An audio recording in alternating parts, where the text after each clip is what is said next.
Hi everyone. Welcome back to Easy Language Routine. Before we start our story today, please subscribe to our channel and hit the bell icon so you never miss our daily routines. And if you find this video helpful, don't forget to give it a thumbs up. Are you ready to improve your English? Let's dive into today's story. The Shopping Mystery. Part 1. The Strange Market. My name is Tom. I am a normal man with a normal life. I like shopping, but I do not like spending too much money. Every Saturday, I go to the supermarket. I buy apples, bread, and milk. It is a simple routine, but last Saturday was different. I saw a new shop in the town center. The name of the shop was The Secret Corner. There were no windows, only a big old wooden door. I looked at my watch. I had time. Why not? I thought. I opened the door. Inside, the shop was very big. It was bigger than a football stadium. There were thousands of things. I saw clothes from the year 1920. I saw robots from the future. I saw books that could talk. There were many people in the shop, but they were very quiet. They were not talking. They were only looking. I walked to a table. On the table, there was a small, silver box. It looked very expensive. I wanted to find a price. I looked for a tag, but there was no tag. Suddenly, a tall man in a black suit stood behind me. "Do you like this box, Tom?" he asked. I was surprised. "How do you know my name?" I asked. The man smiled, but his eyes were cold. "We know everyone here. This is not a normal shop. In this shop, you do not buy things with money." I looked at him. "No money? Then how do I buy this box?" I asked. The man leaned closer. "You pay with your memories," he whispered. I felt cold. "My memories? I do not understand," I said. The man pointed to the silver box. "If you take this box, you will find great success. But you will forget your first school. You will forget your first friend. Is that a good price for you?" I looked at the box. It was beautiful. For a second, I wanted it. But then, I thought about my friend Leo. I thought about my teacher, Mr. Smith. They are part of my life. My memories are my world. "No," I said loudly. "I do not want to buy anything here." I ran to the door. I did not look back. I opened the door and ran into the street. The sun was warm. The people were talking and laughing. Everything was normal again. I looked back at the shop, but the wooden door was gone.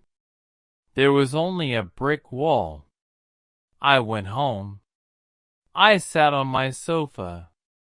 I looked at my old photos. I did not have a silver box, but I had my life. "Shopping is good," I thought, "but some things are more important than things you can buy." Part 2. The Man in the Supermarket. It was Monday. 2 days passed after the strange shop. Tom tried to forget the silver box and the tall man. He went to work. He talked to his colleagues. But at night, he dreamed about the wooden door. After work, Tom went to his local supermarket. This supermarket was normal. It was bright, and there was loud music. Tom took a shopping cart. He needed vegetables, pasta, and some fruit. He walked slowly through the aisles. He looked at the prices. $2, $5, $10. Real money, he thought. This is safe. In the pasta aisle, Tom saw someone familiar. It was an old man from his street. His name was Mr. White. Mr. White was usually very poor. He always bought the cheapest bread and the cheapest soup.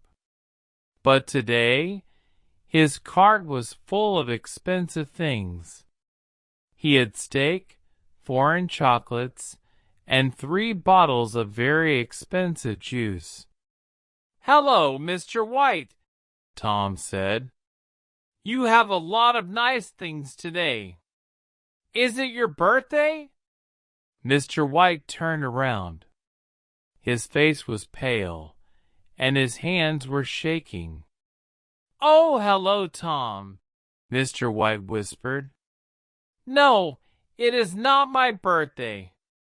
I found a new way to shop." Tom looked at Mr. White's cart. At the bottom, he saw something shiny. It was a small, gold coin, but it had no numbers on it. It had a picture of a memory, a small child playing in a park. Tom felt a cold shiver. "Mr. White, where did you get that coin?" Mr. White looked down at his shoes. "I went to a shop, Tom. The secret corner. I wanted a good dinner. I wanted to feel rich for one day." Tom took Mr. White's arm. "What did you give them, Mr. White?" The old man started to cry quietly. "I don't know. I feel empty. I think I forgot my mother's face." Tom felt a fire in his heart. This was not shopping. This was a crime. This must stop, Tom thought. He helped Mr. White to his car. Then he decided to find the shop again. He knew the brick wall was there, but he wanted to look closer. Tom went back to the town center. The night was dark and cold. He stood in front of the brick wall. He touched the stones. They were cold. He used his phone light to see better. Between 2 bricks, he found a small piece of paper. It was a receipt. Tom read the receipt. Item: 10 years of happiness. Price: your ability to love. Customer: next to you. Tom looked to his left. No one was there. He looked to his right. No one was there. Then he looked at his own shadow on the wall. The shadow was moving, but Tom was standing still. The shadow was reaching for his pocket. Part 3. The Shadow's Choice. Tom's heart was beating like a drum. He stood under the street light, but his shadow was not staying on the ground. It was standing up against the brick wall. The shadow was tall, dark, and it had the same cold eyes as the man from the secret corner. "What do you want?" Tom shouted. His voice was small in the empty street. The shadow did not speak with a mouth. Tom heard the voice inside his head. I want what you want, Tom. You want to be successful. You want a big house. You want a fast car. I can give them to you. Tom shook his head. I don't want your gifts. I saw Mr. White. He is empty now. He forgot his mother. That is a terrible price. The shadow laughed. It was a dark, dry sound. Mr. White was old and weak. But you are young. You have many memories. You can give me one small memory, and I can give you $1 million. Tom looked at his hands.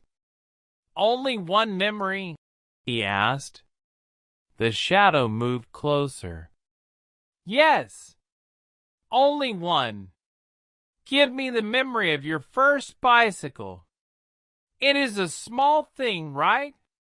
You don't need it. But with the money, you can buy 1,000 bicycles. Tom closed his eyes. He remembered the red bicycle. He remembered his father holding the seat. He remembered the wind in his hair and the feeling of freedom. It was a happy day. Was that memory worth $1 million? No, Tom shouted. My father is dead now. That memory is the only way I can see his smile again. My memories are not for sale. The shadow became very large and very dark. The street lights started to flicker. You are making a mistake, Tom. If you don't give me a memory, I will take something else. I will take your time. Suddenly, the brick wall opened. It was not a door this time. It was like a giant mouth. A strong wind started to pull Tom inside. He grabbed a street lamp. Help! He cried, but the street was silent. Then he remembered his shopping bag. In his bag, he had a mirror he bought for his bathroom. He reached into the bag and took out the mirror. He held it in front of the shadow. The light from the street lamp hit the mirror. The reflection went directly into the shadow's eyes. The shadow screamed and started to melt like ice under the sun. Not the light, it cried. The wind stopped. The brick wall became solid again.